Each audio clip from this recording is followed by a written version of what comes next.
All right, it's time. It's time to get on with the show. That is Ron. He is Ron number 3. He's the third Ron member in our club. We normally don't allow to have repeated names, but we made an exception for him. Ron is fairly new to San Miguel. He's very involved in the real estate industry, and he is here today to talk to us about the current status of the real estate industry. Thank you very much, and welcome. Thank you very much. I borrowed some readers here. It's going to be a little difficult from my notes because of where the platform is, and I am just a tad bit warm. I feel like Rodney Dangerfield up here. Speaking of Rodney Dangerfield, my dog, man, that's another one. His favorite bone is my arm. Anyway, the state of real estate in San Miguel. I am here today with Lane Simmons. Lane is joining me. He is the founder of RE/MAX Colonial. RE/MAX has been in San Miguel for 27 years. So Lane is what I think is the highest authority and knowledge in the city. I've been with Lane for a year and a half now.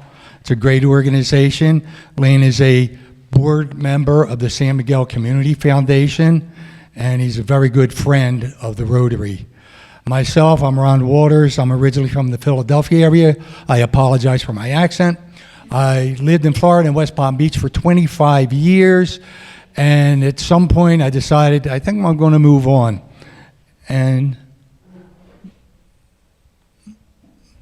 And there's a lot of reasons to move on. How many people here have heard of International Living Magazine? Okay, that was kind of a guideline for me, getting your retirement age. Mexico is ranked number 3 in International Living for years and years based on many criteria. But what I was looking for also is a stable government and a great economy. What's going on right now with real estate in the country, and the country has 32 states. I don't know whether everybody knows that. People in the states don't know that we have 32 states. They think we're one big state, not even a country. But NAFTA is attracting industry from all over the world. It's really amazing.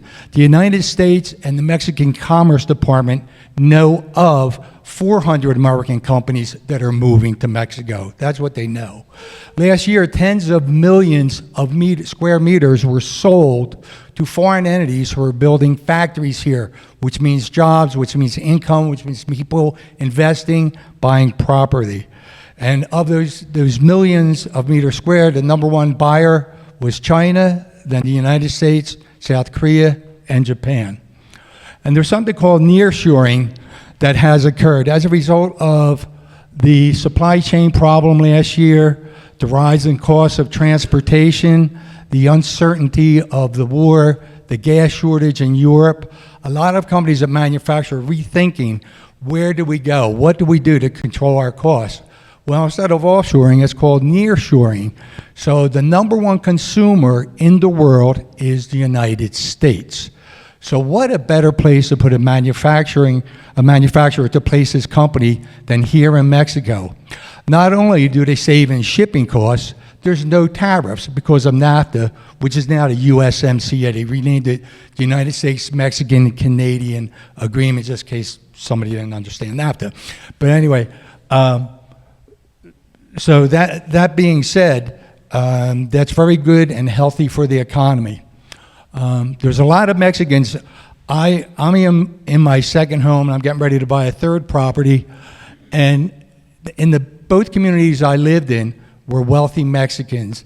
Yes, there's a lot of poverty. We help a lot of people, but don't get it wrong. There's a lot of people in Mexico City, Monterrey, and other cities, Vallarta, Cabo, that have money they're investing in real estate in Mexico. Then we have the gray wave from the United States like me, deciding to come down here. There's a lot of people retiring. And we're seeing in our office people coming in from countries we haven't seen before. It's usually the United States, Canada, but now we're starting to see people from Denmark, from Norway, from India. It's quite interesting what's going on here, and we'll get to that. And of course, right now, it's good for hard asset investing, silver, gold, and real estate. With the way the real estate market is in the United States right now, if you follow it, with the fluctuation, it's probably not the best place like the stock market to put your money. But I truly and firmly believe in investing in Mexico. This is just some of the companies that are here now or are coming to Mexico to help with the economy, to help people to earn an income and to buy property. Tesla, as you know, is announced it's coming to Nuevo Leon, and you know all the other names up there. Didi is very interesting. That's a rideshare company that is headquartered in Beijing, China. So, now we picked Mexico. Mexico's stable. They have beaches. They have mountains. They have a great economy. They have a very stable government compared to most of the world. And one of the big reasons it came out last year was it was voted the top 25 most beautiful city in the world. That was with London, with Amsterdam, with Paris. I mean, think about that. And we're here. We have people that sweep the streets every day. They cut the hedges. They trim the trees. They pick up your trash 6 days a week. It is a beautiful city. And when I came here, and almost every day, when I'm headed to the office or not, I have to pinch myself because of the reality of being around 200, 300, 4-year-old buildings, and it's just amazing. And Travel and Leisure, Condé Nast, Forbes have all named San Miguel de Allende as the #1 small city in the world more than once. And last year, we were named the #1 wedding destination in the world. As a result, there are many hotels that are booked solid June through August this year. And a big factor for me and a lot of people is weather. I was actually going to buy property in Cancun or Playa del Carmen, but after 2 hours of dripping sweat and thinking I was still in Florida, I actually Googled low humidity cities in Mexico, and guess what popped up?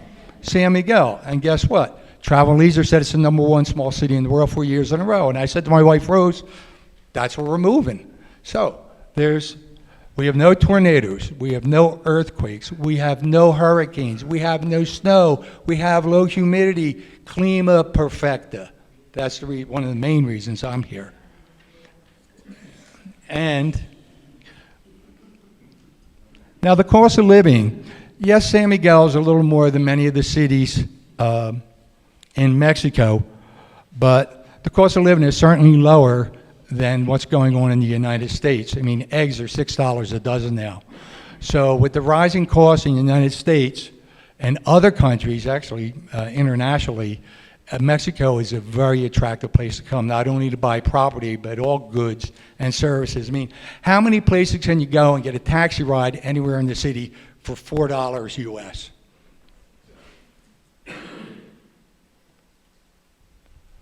And now, another reason is the diversity and wide range of things to do here. Most things are walkable, and there's something for everybody. Whether you're into yoga, or you're into music, the fashion, whatever the case may be. Let me get glasses. And whatever your likes and tastes, there's something here in San Miguel for everyone. And there's Rotary Club. But the big thing, which I didn't realize till after being here for about 1.5 years, I've been here 2.5 years, by the way. The big thing that I didn't realize until I went on a little bit was the quality of life. We have ambulance service. We have good hospitals. We have world-class health care 1 hour away in Querétaro. We have good electric, good Wi-Fi, good water, great road structure. So there's so much here. And then the year-round entertainment, whether it's pay or public, is world-class. And it really amazes me of all the public events and the singing and the folk dancers and everything they put on the city at no cost to the residents. It's really amazing.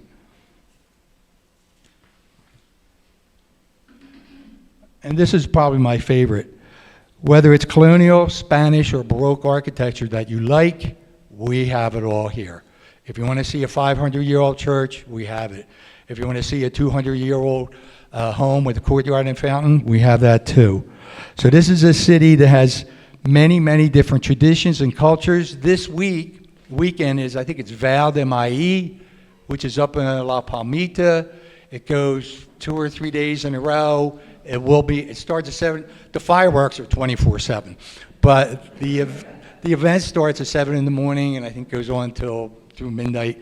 But that's this weekend, and I think Sunday they will be in the square for those who don't want to go to La Palmita. And what's also interesting, there's always a celebration here. My home is on the route of Señor de la Columna. So when they're transporting from Atotonilco the statue, I get to hear the fireworks all night. And there's many different cultures. A lot of people don't know. Mexico actually has 60 different cultures, although there's only 20 that are the most populated. And safety and security. Well, we're not a crime-free city, but there's no such thing. And our police is a very large force, and their presence is pretty much seen everywhere throughout the city. And we have a good police force. We attract quality personnel to be in law enforcement, and the reason we have that is many people don't know that we have the highest life insurance for policemen in the country of Mexico, which is $250,000 US. And also, we're the highest paid police department in the state of Guanajuato. And without further ado, I'm going to turn it over to Lane Simmons.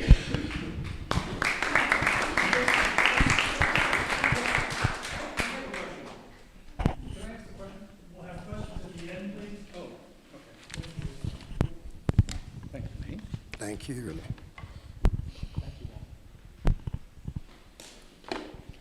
Thank you, Ron. Good morning. Put the mic up. Good morning. Thank you, Ron. Good morning. A little nervous. For those of you that, I've seen a lot of familiar faces here this morning, but for those of you who don't know me, I'm originally from Austin, Texas, and I first visited San Miguel in 1991. My wife and I moved here full-time in 94, and in 97, we adopted 2 children here with the country. Now I've been a real estate broker with RE/MAX in San Miguel for 27 years. During that time, the majority of the buyers I've worked with have been from the United States, which holds true today. And I've observed what, in my opinion, were a couple of significant turning points with regard to U.S. citizens' motivation to be shopping for real estate here. And I'll just, where did we do? Back, okay. That's me. Back in another chapter of my life, I was an instructor at the police academy here. In another chapter of my life, I was an instructor at the police academy in San Miguel, and that's me patrolling with the guys.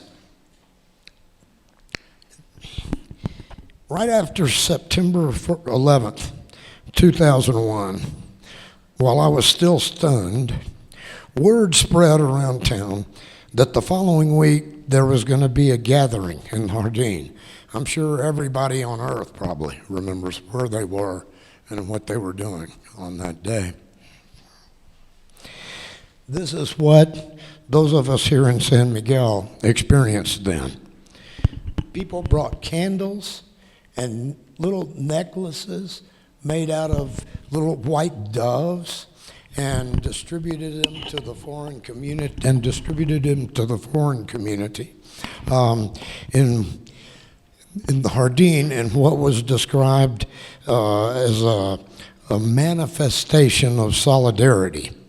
It was a really emotional experience for me. After what happened in the United States that year, we first started seeing U.S. citizens who were checking out San Miguel, not just because of what San Miguel has to offer, but also because they were more motivated than before to consider options of places to be other than in the United States. Prior to 2001, people were attracted to San Miguel for all the reasons Ron covered and more, but San Miguel's selling points wouldn't matter, and we certainly wouldn't feel safe here if we felt unwanted here. After this day in the Jardín here in San Miguel, I felt safer and better about selling real estate here than I ever had before.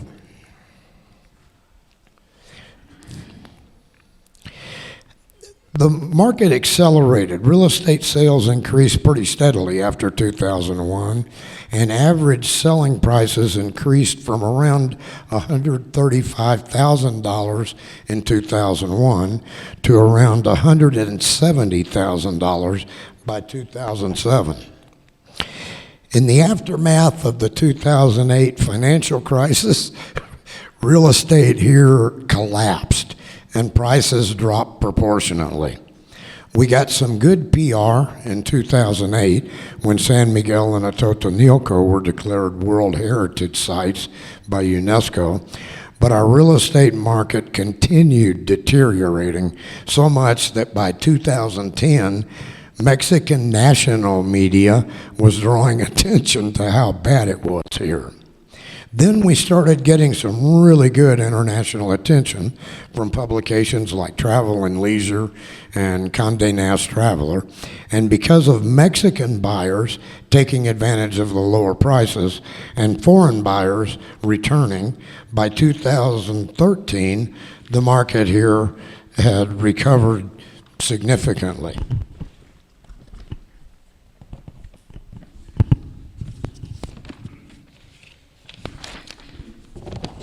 In my opinion, the 2016 election in the United States was another turning point for real estate in San Miguel. By mid-2017, we had observed a substantial increase in buyers from the U.S., who CNN, after an interview that they did with me here in June of that year, CNN, the way they put it was, they were described Americans drawn to San Miguel de Allende and pushed away from the United States. And we got some great publicity from Condé Nast Traveler that year and in 2018. Positive publicity from major international publications like Condé Nast blew a bubble in the market that peaked in 2018, but was deflated in 2019 by disturbing local, national, and international media reporting about the cartel turf war and related crime here. And then came COVID in 2020. And that's how COVID initially affected the market. But Mexico not discouraging foreign travelers and people wanting to get out of big cities contributed greatly to a substantial rebound in 2021. In 2022, there were more than 500 real estate transactions here, totaling around $275 million in sales that we know of, and no doubt quite a few more than that. The first quarter of this year got off to a good start, but sales have slowed in the past couple of months, which is typical for this time of year, and probably also to some extent because of the declining sales in the United States and elsewhere.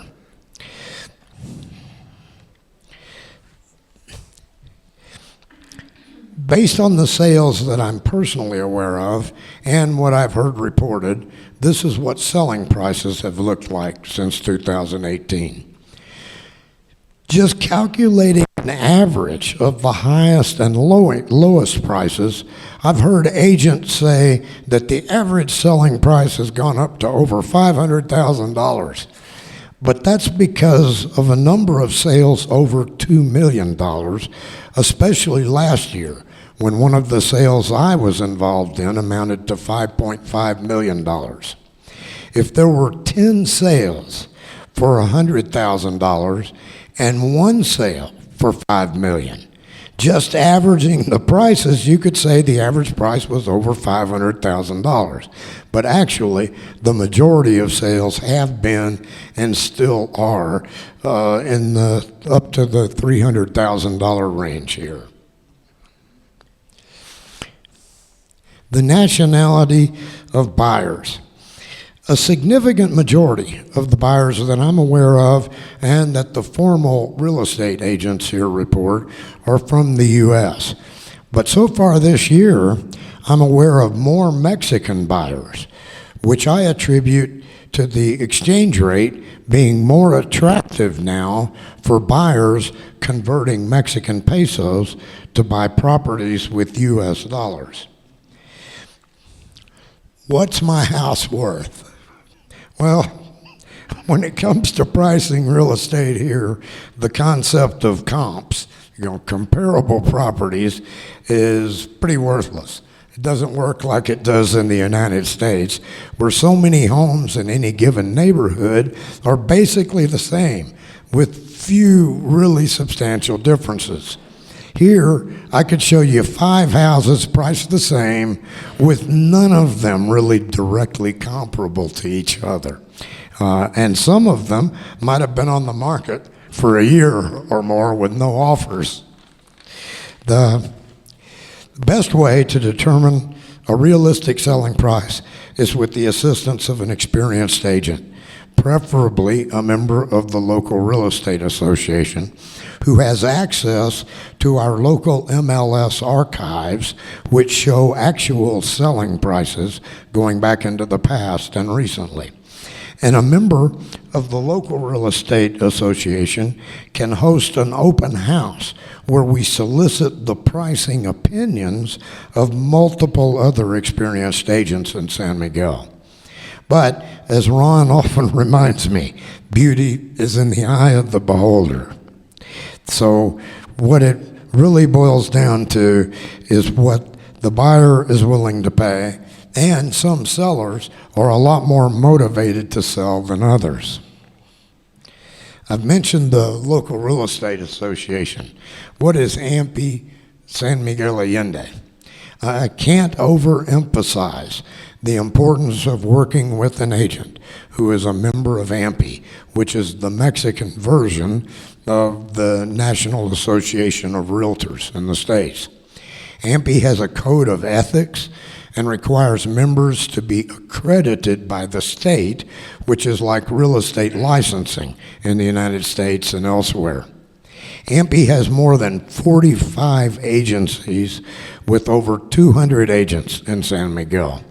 So the odds are that the agent who brings the buyer for your property will not be the agent or even the agency that you list the property with, because most transactions here now are co-brokered sales.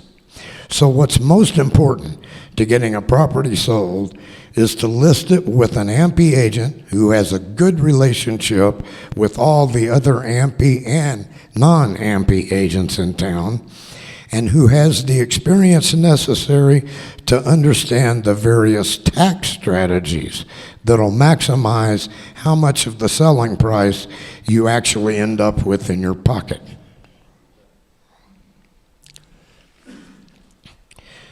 Trending factors. Here we are now. As has been the case since I started doing this 27 years ago, retirees. Retirees are a huge percentage of our market. And these numbers are relevant. When the number of U.S. citizens reaching retirement age was 2007, it was 2.7 million in 2001. That jumped to 73% to 3.95 million by 2011, and will exceed 4 million a year through the late 2020s, according to the U.S. Census Bureau. When I first got here, as people got older, they tended to go back to the States to be better medical care, assisted living. You know, it's really a pleasure to me to be here with Eric, whose family created Cielito Lindo, an assisted living and retirement place that was really the first one here in San Miguel. A year and a half ago, we moved my mother here from the United States. In the past, as people's relatives got older, they would go back to the States to be closer to their. Now, we're selling their houses there and moving them here, where in the States, my mom needs 24/7 care. In the States, we discovered that would be about $20,000 a month. Well, that'd be okay for the first month and a half, you know, and then poor mom, you know. In San Miguel, we've got the same thing for a fourth of that, or even much less if you have put them somewhere like Cielito Lindo. But to have quality nursing level people come to the house 24 hours a day is, like I say, about a fourth of what it would cost us in the States. And maybe the most important thing is the people. They care. We had some caregivers in the States. They show up at the house. The first thing they want to know is, what's your Wi-Fi code? You know, these people treat my mom like their mother. And the hospitals, MAC. Now, great news is now we've got an MRI. We've got an MRI coming to San Miguel, so we won't have to go to Querétaro. They're guessing within 90 days or so they'll have it set up. They've already started arriving in trucks, but getting it set up and programming it is a process. Now we have a new batch of clients, and some of this goes back to the U.S. election in 2016. We have what I call socio-political refugees, and I don't care what side of the political spectrum you're on. You're sick of it. Wherever you're from, you're sick of it. We're seeing people from Canada, the U.S., New Zealand, Texas, New York, California that are just done with it. And the other new branch of, or new batch of clients that we're seeing are what I call property tax refugees. We had a lady that we helped buy a home here last year who was not wealthy by any stretch of the imagination. Had been a teacher or whatever. Maybe her and her husband bought a house for $100,000 or something in San Francisco. By year before last, the tax value was something like $1.25 million. She had to leave. She could not, her total income was not enough just to pay the property taxes on her home. So she sold it and moved here, got a luxurious home, and got a lot of money left over in her pocket. You know, my mom's house, we paid $450 for here, and her property tax this year was $237. The other new group of clients that are driving our market into the future are the digital nomads. And a lot of people think of like computer nerds or something like that. Ron's wife is a digital nomad. People that they can be, if I say COVID, the good thing about COVID is we found out we don't have to put our pants on to go to work. You know, with Zoom and stuff, you know, you can be anywhere and be working all around the world. And a thing that we've really seen in the past year is the extent to which the Mexican peso to US dollar exchange rate is becoming more attractive for Mexican buyers. You know, to us we go, oh wow, we don't get as many pesos for our dollar, but I don't think that affects whether or not people are going to live here so much.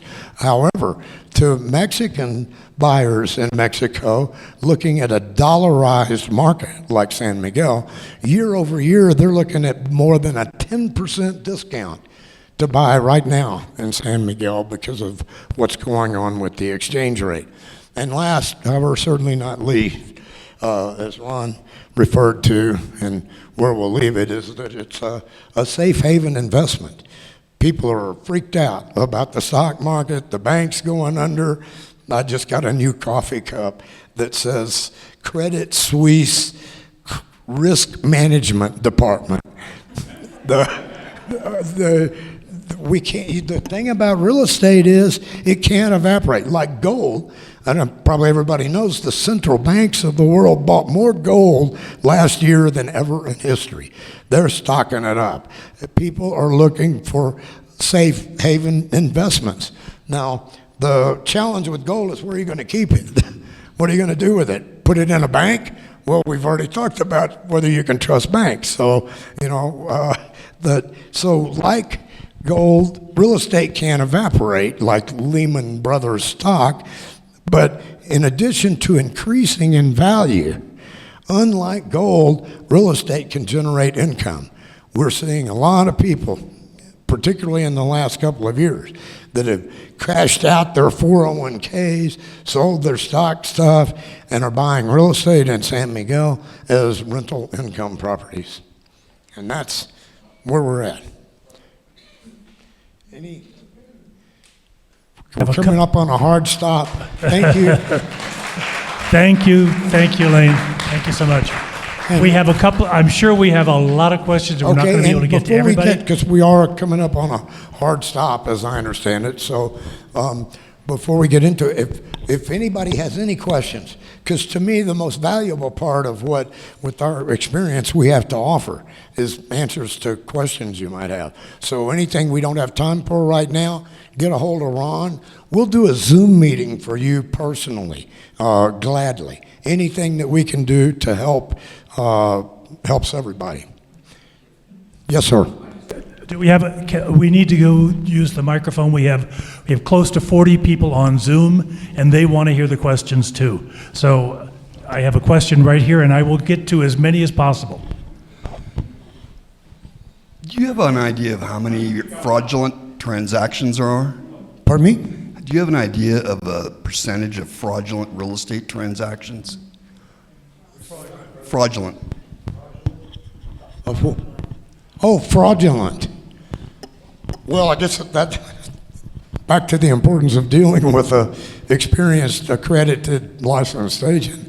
Not many that I see them, but really not many here. Okay. I hear of them often, but usually it's in the real estate community we affectionately refer to as the coyotes, the people whose office is where their phone is, Yeah, this is for Don. Don, if I heard you right, I think you said that China is the biggest land buyer right now? Yes, in 2022, there were tens of millions of square meters sold. 80% were sold to China, 16% were sold to USA companies, and the remainder was South Korea and Japan. Someone else? Land, to build factories. I'm here, baby. Go ahead. Well, as an urban planner, I've got to say I've got a lot of concerns. One is water. I don't know whether you believe that continual large growth is good, but I don't.